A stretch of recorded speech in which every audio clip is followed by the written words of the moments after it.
Hey guys, Boris here, bringing you another VOD review. Today we'll be jumping in game with Wasian Iverson, as he has just had a phenomenal set and one of my favorite people to always learn something new from, as he's able to execute hard spots with such an ease and always finds a way out. We are playing with no encounter, therefore can't expect that many shenanigans. We do start out with a GP drop, and since we already have an Alawi, we have already a couple of ways we could play. We could play either for this Bilge line, or we see the Kiana in shop, we could also consider playing Slayers. Vayne as an opener has fallen out of the favor a little bit. However, if you're going to get a strong front line to support her, it's a possibility, but we're just going to opt to sell 10 as we're able to hold on to this Kiana and the Bilge opener with the Alawi pair already picked up.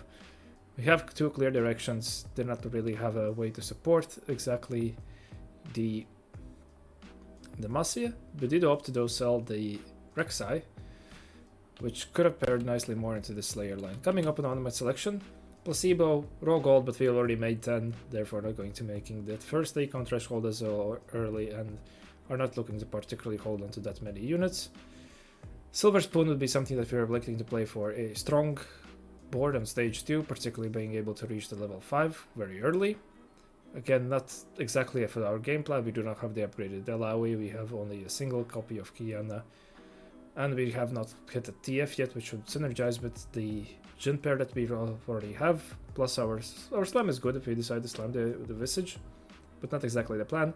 Component buffet, great in comps that want particular, very specific items, but if we are opting to play either for Slayers or Bilge can use pretty much all sorts of items, while Slayers generally prefer quite a lot of gloves and cloaks, but we are not exactly too excited to pick this augment as it's generally a weaker in tempo wise. Going to reroll. Good for something very good. Lustreak augment, and we only would have one item to slam right now, but we are playing into the Bilge line, we will be generating more and more items. And generally, I believe Patience is a virtue is just too strong of an augment if you're able to execute it well. Another neat thing is that it synergizes with the build shop in the sense that you are able to pick up things from build shop without being expending your Patience as a virtue stack, so therefore getting those 2 free rerolls. I would be most likely leaning into this augment if I'm quite good on catered crafting, not that great since we do not have extra sort of components. Yeah, so Patience is going to go for it as well, and we can see there's another player also who picked up the augment. Generally extremely strong augment if you're able to execute it. Another thing that it opens up for you is a possibility of playing into the Bard if you do not buy anything for a couple of shops. However, at that point you would generally be committing to playing for the loose streak. We do see there is another Bilge player who has managed also to pick up a GP of their own and have leveled, but we are going to be looking to playing in seems in an unconventional way. Generally from the Bilge you do, well, we do not have a Bilgeon right now, but you are looking to be playing from a tempo spot since the kills generate serpents even though nerfed. You want to get an overwhelming amount of resources to be able to cap out this line, and looking at the current Tactician's Cup data, the line has a quite high win share if you're able to get to this level 9 and this capped board state of only playing around 3 Bilge units.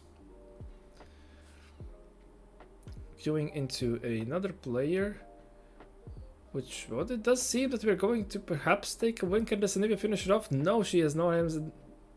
It's another loose streak player, and unfortunately we pick up a win here. Going to do our Bard roll down right now. Able to pick up the Alawi 2. Also able to pick up the TF, so in that sense also pick up a TF2.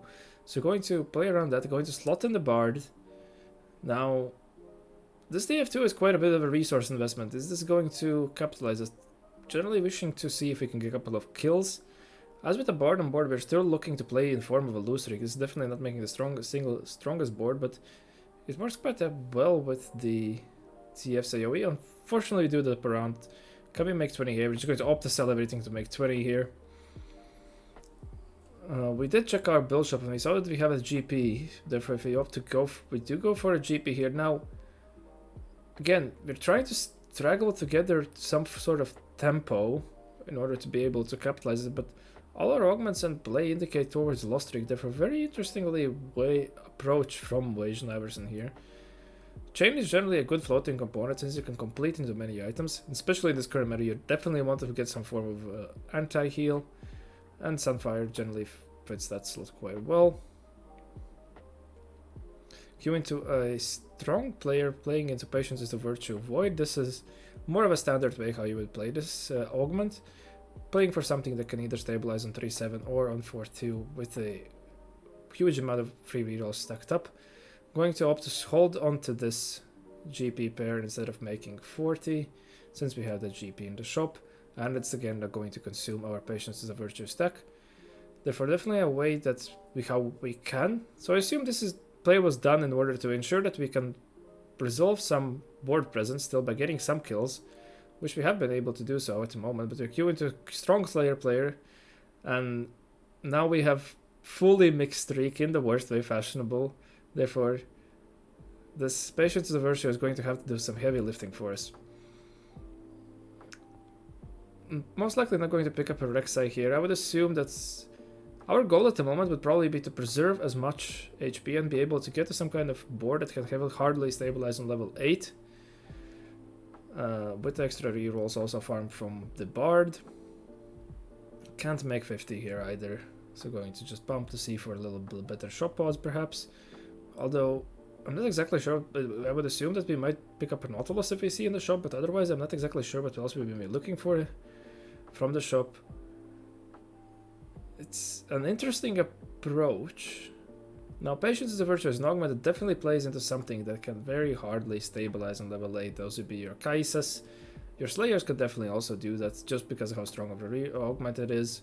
Also, some reroll comes where you could be just sending it on 3-2 to be able to get the maximum amount of board presence in stage 3 and early stage 4, and hopefully get ahead of the curve.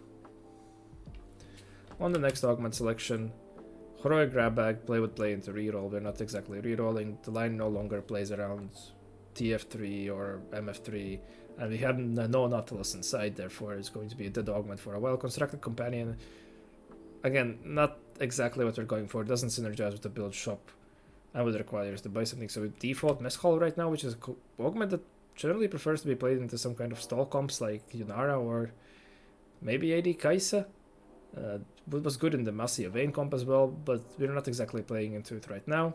Glass Cannon would be the more safer default combat option right now, but I would assume that we're generally looking for items since it's a little bit a lower item game. Get off for the portable force, so I think that's a good option right now, but do get hit with exclusive customization. Nowadays, highly valued as people have realized it provides econ, it provides you an item. Definitely can make some tempo. Going to pick up a red buff from it to sort our anti-heal out, something you definitely want in this current meta with all the Slayer players around. I'm going to toss them on a GP. Unfortunately, we only killing one unit. This is the thing with the GP2. I'm not the hugest fan of him in this line. Feels like he definitely wants the both Ambusher and Slayer active for him to be able to perform, and well, these are not exactly his items. Therefore, we're just going to recognize the play as well. Hey, we're just going to unlock the Graves. Maybe we can pick up a Nautilus from this carousel to get some of the Serpent stacks rolling. But it looks like, yeah, now we are wanting to commit fully to this lost streak plan. Since our stage 2 did not go to exactly according to plan, we didn't manage to fully lost streak and our streak got broken a couple of times. We want to see a way how we can generate max gold, since, yeah, your rerolls are free, but you still need to buy the units, right? That's why exclusive customization was also a great option here. Going to pick up a Swain here. A belt can transition into many things. We don't really like a Sunfire obviously right now, but we are still looking for some form of a Sunder on our board. Therefore, it's going to sort out that. And going to push to level 7 here. This is another thing. If you do not see a Nautilus in sight, you can always just level to 7 with Bilge and unlock a Fizz to get that sorted for you. Going to transition items back to the GP, so not afraid to use our movers. Into a Kaisa that has spiked level the previous turn. One thing to do with the Kaisa lost streak way, this is definitely you can just level to 7 on 3-2 if you're still like going to be like at least 24 gold, I believe is the threshold. Is going to make you level 30 gold next turn guaranteed. And have picked up their Rift Herald, so they're going to try to win out the rest of the stage from that. I'm going to pick up the Fizz here, get the 5 Bilgeon, and with the shop refresh we're able to hit a MF already in our shop. So that's going to sort it out for us. However, we are some serpents short and probably want to end this streak on lost streak to carry our lost streak gold into the PvE round. Now it's going to put us quite low again into this Slayer player. It seems like, yeah, It has quite some item advantage, and this is going to put us at about maximum 3 lives if you're able to take some good losses. Yeah, 32 HP. So going to be playing at about 3 lives. Want to see if we can stabilize. Generally, you would not want to level on 4-1 since you're playing at least 9 gold down if you do that kind of play. 4 from buying XP and at least 50 from the extra interest rate. Could be maneuvered a little bit up and down. It's like 7 to 9 gold. But do get Prismatic Orb from us, Ord and the Prismatic Raid, and the Kindred's also going to slow us quite nicely on this board right away. Going to go for our roll down, pick up a single MF. Can we find another MF to pair from our build shop? Holding on to the Braum pair as well, going to be able to make a Braum too. Unfortunately, not the Wukong that we're perhaps looking for, but this is going to synergize nicely with the Orn that we have picked up. Now, in the current meta, with the Born buffs, was already considered extremely high roll before, but now definitely even a better option. Also, but we're going to use our Radiant item Lucky just to pick up the Deathblade, as that is exactly the stat our MF is lacking in right now. We have the mana gen, we have some damage jump, but we do need that pure AD. On the last item selection, Mace as well. We do not have some sort of IE to capitalize on this extra turns we get. Therefore, going to not is a decent option, but we do not have a way to capitalize on it. Ascension is again for stall comps, such as like a Warwick, again, but playing it well into Mess Hall, or a Kaisa. Bilgewater is not exactly that sort of a comp. However, once it arrives to the spot, it's not exactly there, but we do not have the place right now. We need some form of a pure combat strength that we can get right now to be able to stabilize this board, so last second save is going to be that form of an option. Also works out quite well with the Wardens. Reinforcement there was an option, however, we already have hit our MF, we have a pair through the shop, and we have hit our frontliner, therefore not exactly what we were looking for. Last second save is going to be it.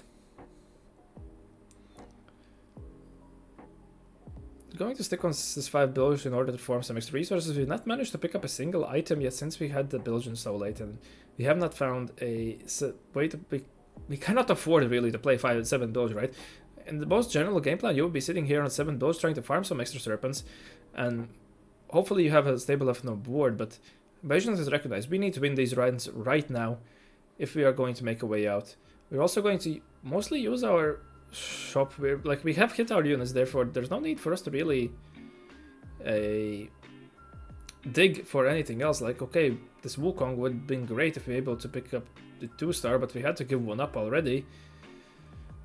Therefore, we're just going to be able to play around this Braum. We recognize that the lobby is a little bit of a on the econ side, and we have perhaps the strongest econ augment in the lobby. Therefore, we have managed to spike our board. Always play around your lobby. Recognize, hey, we do not need to waste gold right now. We can just farm these extra rerolls and perhaps go fast 9. Going to pick up, it seems, a Senna. Yeah, we're going to pick up a Senna now. Here. Now, the open bow, not exactly sure what that would transition into. Could be something like a sort of a Rage Blade, perhaps, to toss on the Kindred. Now, this does... Yeah, it does opt... We're just going to opt to fully sack this 5 bilge, it seems. We are quite far from the TK. Going to drop the GP as well. Yeah, just going to say, hey, we can play... This is going to be our strongest board. Just play the strongest board, preserve as much life as we can. Playing into a Rumble Hero Augment that does not seem to have hit. Generally a strong augment, and I wish to do a review of the game of the augment being played as well. However, this player does not seem to have had the time of their life with it. Even though they've managed to preserve quite a lot of HP. Managed to pick up a Swain too. This is going to be worth a couple of rerolls. Such a contested unit, we just need to pick it up before all the copies are out. And Orn farms us a Hull Crusher. Could be something worth... I would assume that since we're running a Knot, we could toss in the Shiverite nicely, and that's going to benefit from quite as well. But generally, with this Orn, with the HP buffs he receives, if you get any kind of garbage, you can just toss it on the Orn. He's going to utilize at least as a form of a HP and be the extra meatball in the front line. Against a Slayer player who have not exactly hit their board, therefore we're just going to take a 5 streak, very well converted spot and spot recognition that play the strongest board, and find ways to, with minimal resources, be just stronger than the rest of the lobby. This option to just play into fast 9 right away This is the way that this Bilgewater line can be done. We're also going to again go aggressive 9 before our 5 points are taken. Able to pick up a Shyvana too. That's huge for us. That can use definitely that Hull Crusher. Also slam a Sterex here and the Rage Blade on the Kindred. Now for our last item, yeah, we're going to use this. Seems like a Shyvana as an extra frontline meat. Going to the Bilgewater later, who is also chopped to push level now. However, there is still an MF1. They have the TK, but we just have a lot more meat on our board, plus the extra combat augment in form of power. Now, yeah, but definitely this is the way the Bilgewater line. Toggle in 5 Bilge to see if we can pick up a brew. I think if you saw it in the shop right there. Going to start spending still our resource extra free rerolls to see if we can hit any of these 5 costs. But yeah, if you're stuck on level 8 with this Bilgewater line, you're not going to have a great time of your life. This comp definitely is something that we should play the fast 9, either from a win streak, from like early game win streak, sacking the stage 4 to generally cap it on through extra item advantage, since there are so many carries that we can itemize in this comp. But Wasian is going to seem to doing it on the minimal amount of resources. Going to pick up a Kindred and a Orn pair roll, and also find a Senna pair, so we're fully paired across our units. Most likely going to lock the shop here for it. But Wasian, yeah, on a way to recognize that we can also just win out from stage 4. But now this Shyvana is getting targeted by Slayers, but Ambassador's not going to reach. This Shyvana is just an absolute beast of a tank, like holding down Belveth and a Ambassa, preventing her from getting those resets. And also dashed in the way that she was not able to hit the rest of our front line. I'm going to pick up another Rage Blade here. Now, in the later game fights, I feel like the Rage Blade is just a little bit stronger. Orn farming our second artifact. This is the strong power of early Orn. Unfortunately, it's Zhonya's that we just have to toss in our backline. Yeah, maybe like Swain or Swain could use the AP better, but you do not want your tank dropping aggro, right? Therefore, we're just going to toss it in the Kindred. Hopefully, she keeps her alive a little bit longer. Into the Demacia player, get a free win as they have been sorting through their items. Hey, we're going to take any kind of free round that we can get. And with the ghost fights, you can sometimes cheese these ones when they have those items popped off. Get a triple MF shop now. Not going to chase the MF3 right now. We're not toggling 5 bilge anymore to see if we can see anything in the shop. And we still need our 5 costs to be hit, therefore no need to go for the YouTube plays. Going for the most optimal way we can play into a Seraphine list board that's quite strong with a Sejuani 3. However, this Shyvana is just absolutely tanking the ults from Lysandra, not caring, breathing on the backline. Very well recognized that through this slam of the Steadfast, we can just make her even like a more durable tank. Is going to synergize nicely with the amount of it gives more durability at higher HP, but still providing extra durability on the Shyvana that already provides durability for our team. Durability being one of the stats that if you're able to go up high in it, it becomes very nasty. Therefore, they have been generally quite cautious about it. Able to pick up our Kindred 2 and a Orn 2. Going to transition, seems this red buff. Yeah, this red buff to this Senna. Generally a better applier. Get a Quicksilver on the Twin Red that just simply she likes the extra attack speed. Into the Demacia player, now time with the items. But they have managed to get our frontline a little bit backwards. However, MF has this extra access and this Radiant DB just putting in extra work, getting to melt their backline. So yeah, this is definitely recognized that we have, with the last second save, the extra Shyvana providing the most amount of frontline, we have been able to stall enough for this, long enough for this MF to be able to get to the backline access for the Kindred to ramp up. Very well balanced way of optimizing both your item spread and the flexibility in this comp by filling in the slots needed for this comp to succeed. This is all something we always have to think about. You kind of just play a spreadsheet simulator with these fast 9 comps. You have to realize what enables it and what ways you can get the most amount of performance from your team. Forming a Brighting Jewel. Alright, this is one of these garbages. We just toss on the one. Get some even more meat. Hopefully this MF and Kindred can ramp high enough for us to be able to take down. It seems to be the lastly again, this Demacia board. with a Zillion too. However, it seems like they're still stuck in 7 Demacia, which is just a lower cap, and I believe that Legion is going to be able to pick up a free win here. The Garen has made it to our backline, and however, we have stalled long enough for this Kindred ramp, and the extra zone is going to prevent it.